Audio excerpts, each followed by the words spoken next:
Good morning, Flower Mound United Methodist Church. As we continue our daily devotionals to greet you in the morning, I'd like to begin by saying a word about where we are as a church and how we're doing. First, thank you for continuing to worship online so very faithfully and to meet via Zoom for your Sunday school classes and small groups to honor the social distancing practices that have been outlined by our bishop. So many of you have offered your encouragement and your support as we navigate online worship, and we're continuing to explore new creative ministries in that forum going forward.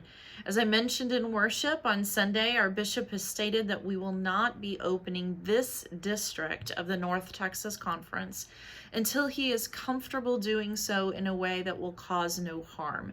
The general rules of the United Methodist Church state from our founder, John Wesley, do no harm, do good, and attend upon the ordinances of God. And we want to ensure that we do no harm by opening up for large worship in an enclosed space until our bishop deems that this is a safe practice based on the current data for Dallas and Denton counties. As many of our other businesses open up, I share with you that our church staff will also continue to work from home for the foreseeable future as we want to ensure everyone stays safe and healthy. We know that the church offices are a place that people love to come and congregate and visit, and we love your visits. But we also know that it will be hard to resist that temptation to come on by after we all not had the opportunity to be face to face. And we want to protect you and ensure your safety. So please, if you are biting at the bit to get involved and get connected, or even to have a chat, please call or email me. We would love to connect with you. With that said, we're offering opportunities to connect via Zoom for all our classes this summer. This allows new people to participate that have been worshiping with us online or are not able to be with us in person. And so we hope you'll be intentional about opening up your groups to offer a new space for those new faces to connect that we're not able to. And so similarly, we'll be ensuring that when we do come back to being in a physical space together for Sunday school and small groups, that we will be very intentional about following the practices outlined by the bishop. All of these will be outlined as our trustees and groups navigate that process going forward. For the summer opportunities for discipleship, you can visit our website and click to try out a brand new class or a small group as a way of growing in your faith. And we'll also be having some creative opportunities to connect and explore the work of the Holy Spirit for an all-church summer study through June and July. You won't want to miss it. I share that all with you as a way of letting you know that when we do open, we are doing so to ensure everyone's well-being, and that we're making these decisions out of deep, deep, deep love for you. I know that I've only been your pastor for 10 months, but already I admire and respect you greatly. And I'm so thankful for the ways in which you have shown that mutual respect and kindness to me. And so as a way of sharing my love for you, I want to say that I want to keep you safe. I want to keep you well. And I want to do everything I can to protect your well-being. And so I want to offer to you as a way of connecting. If you are in need of any counsel during this time, please, please, please feel free to reach out, and we will make sure that that happens. As we continue to explore in our devotionals this week what it means to be a people who understand Christ as showing us new beginnings, we hear these words from the book of Ephesians. Paul, in this letter to Ephesians, is encouraging believers as a prisoner of the Lord. And he states in chapter 4 to beg them to lead a life worthy of the calling to which they have been called, with all humility and gentleness, with patience, bearing with one another in love, making every effort to maintain the unity of the Spirit in the bond of peace.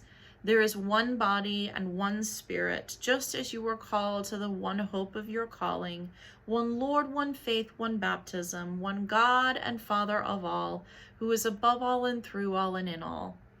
Paul goes on to speak of the many gifts that they received when Christ ascended into the heaven, and that this has caused a new way of life to emerge, a new way that is not the old ways. For as he said in verse 22, you were taught with regard to your former way of life to put off your old self, which is being corrupted by deceitful desires, to be made new in the attitude of your minds, and to put on the new self, created to be like God in true righteousness and holiness. Therefore, each of you must put off falsehood and speak truthfully to your neighbor, for we are all members of one body. These words remind us that Christ's ascension into the heavens that we will be celebrating this Sunday in worship is a way that has equipped us for ministry.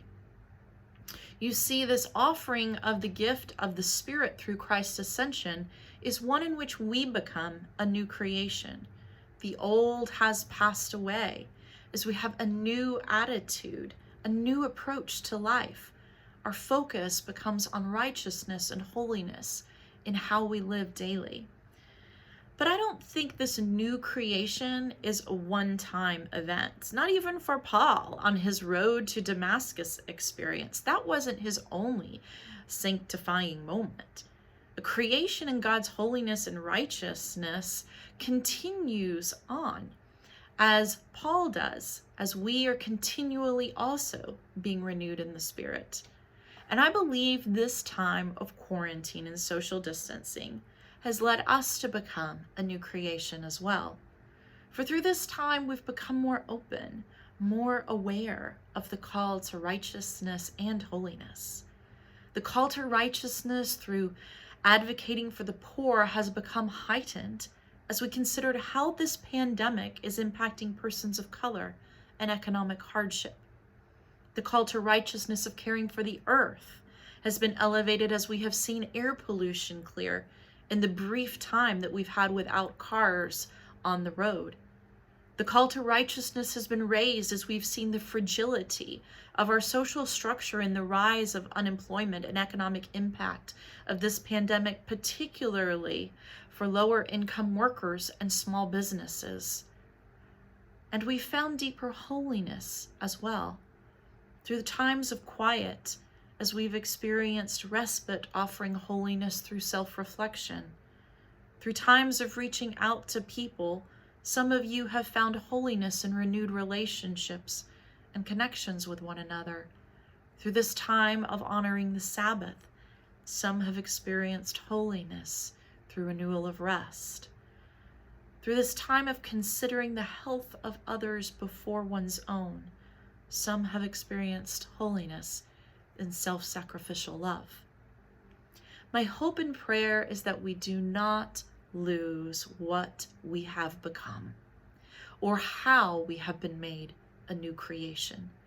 That as life starts to go back to a new normal, little bit by little bit, we do not allow the new creation God has made us to become in this experience get chipped away.